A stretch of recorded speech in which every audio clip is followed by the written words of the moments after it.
Kelompok 10. Warih Andayaningrum, Kristina Rahayu Wilujeng, Hermin Novita Inggarsari, Adelia Rahmi Rahayu. Mengenal sistem pernapasan manusia, ilmu pengetahuan alam, kelas 5. Pengertian. Sistem pernapasan adalah sistem organ yang berfungsi untuk mengambil oksigen, O, dari udara dan mengeluarkan karbon dioksida, CO2, dari tubuh. Oksigen dibutuhkan untuk proses pembentukan energi di dalam sel. Organ hidung, faring, laring, trakea, bronkus, paru-paru. Hidung. Hidung adalah tempat masuknya udara. Fungsi: menyaring udara dari debu dengan rambut hidung, menghangatkan udara, melembabkan udara sebelum masuk ke paru-paru. Faring, laring, dan trakea. Ketiga organ ini merupakan saluran pernapasan.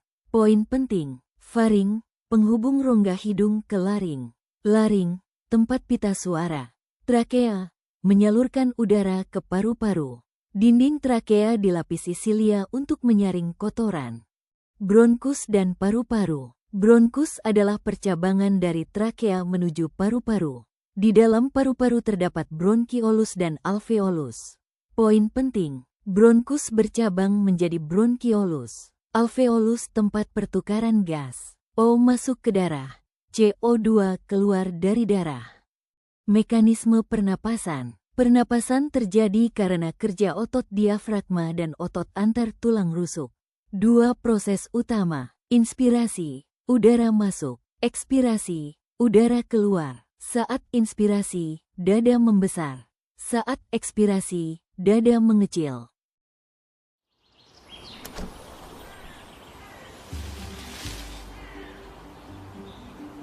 Manusia, hewan maupun tumbuhan, sebagai makhluk hidup, kita perlu oksigen untuk hidup.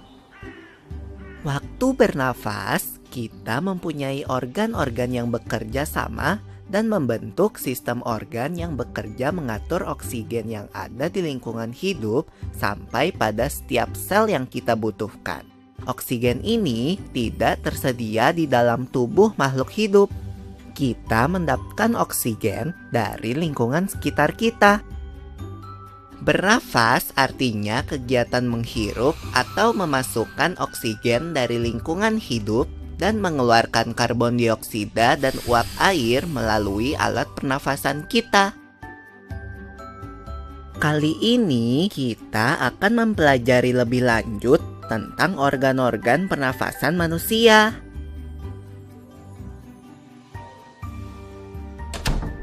Lula, kamu tahu enggak kalau alat pernafasan kita terdiri atas hidung, pangkal tenggorok atau laring, batang tenggorok atau trakea, cabang batang tenggorok atau bronkus, dan paru-paru. Iya, Pipo. Melalui lubang hidung, udara mendapatkan jalan keluar dan masuk ke dalam tubuh kita. Tapi, selain itu, udara juga dapat keluar masuk melalui mulut loh. Namun, jika kita bernafas menggunakan hidung, akan lebih baik loh, Pipo. Karena terdapat lendir dan rambut-rambut halus. Rambut-rambut halus ini berfungsi untuk menyaring udara yang mengandung debu, kotoran, dan kuman penyakit. Benar sekali, Lula. Selaput lendir berfungsi untuk mengatur suhu udara yang akan masuk ke paru-paru dan mengatur kelembapan udara agar sesuai dengan kelembapan tubuh. Hidung juga jalur yang langsung terhubung dengan alat pernafasan berikutnya, yaitu tenggorokan. Tenggorokan merupakan alat pernafasan manusia yang kedua. Pada tenggorokan terdapat laring atau pangkal tenggorok dan batang tenggorok atau trakea. Pada bagian dalam dinding batang tenggorok terdapat selaput lendir dan rambut-rambut halus yang selalu bergetar yang berfungsi menghalangi benda-benda asing yang akan masuk ke paru-paru. Pernahkah kalian tersedak? Kamu pernah enggak, Lula? Pernah banget, Pipo. Itu kenapa ya, by the way? Tersedak merupakan gerak refleks untuk mengeluarkan kembali benda atau makanan yang masuk ke saluran pernafasan. Oh, aku tahu. Gerak refleks adalah gerak cepat dan otomatis yang menanggapi rangsangan dari luar organ kan? Iya Lula.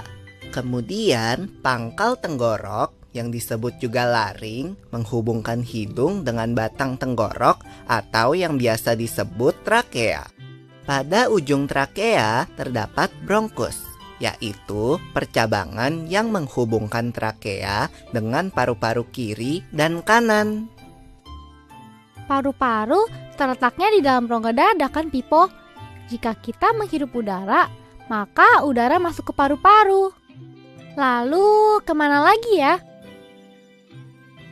Melalui bronkus menuju cabang dari bronkus yang disebut bronkiolus dan berujung pada gelembung paru-paru yang juga disebut dengan alveolus. Pada alveolus ini kan yang terdapat pembuluh darah, di mana terjadi pertukaran gas oksigen dengan karbon dioksida.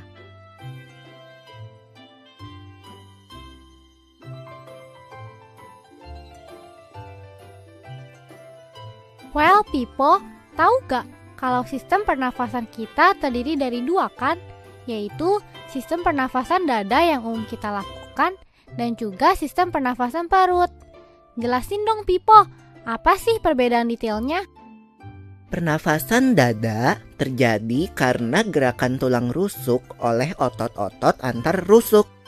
Pengambilan udara terjadi saat otot antar rusuk berkontraksi atau mengerut, sehingga tulang rusuk terangkat ke atas menyebabkan rongga dada dan paru-paru membesar. Oh begitu, berarti pengeluaran udara terjadi saat otot antar rusuk berelaksasi atau mengendur. Saat itu, tulang rusuk turun ke posisi semula, menyebabkan rongga dada dan paru-paru mengecil kan? Ya, benar sekali. Lalu menurut kamu, bagaimana dengan pernafasan perut kita, Lula? Aku belum yakin banget sih, Pipo. Jelasin dong.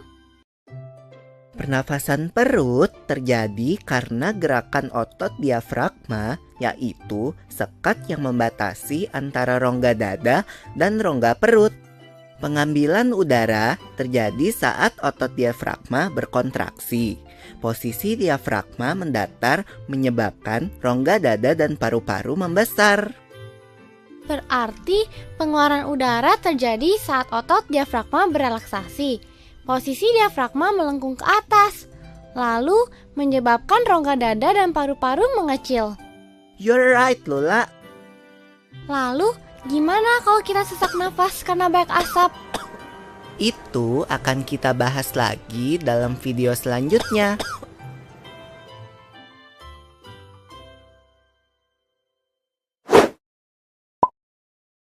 Gangguan sistem pernapasan. Beberapa gangguan pernapasan, asma, bronkitis, pneumonia, influenza. Menjaga kesehatan pernapasan. Poin penting, tidak merokok, menghindari polusi, menggunakan masker saat diperlukan, berolahraga teratur, menjaga kebersihan lingkungan. Rangkuman, organ pernapasan, hidung, faring, laring, trakea, bronkus, paru-paru. Pertukaran gas terjadi di alveolus. Mekanisme pernapasan terdiri dari inspirasi dan ekspirasi. Diafragma berperan penting dalam proses keluar masuknya udara. Gangguan pernapasan dapat dicegah dengan pola hidup sehat. Terima kasih. Sampai jumpa di pertemuan selanjutnya.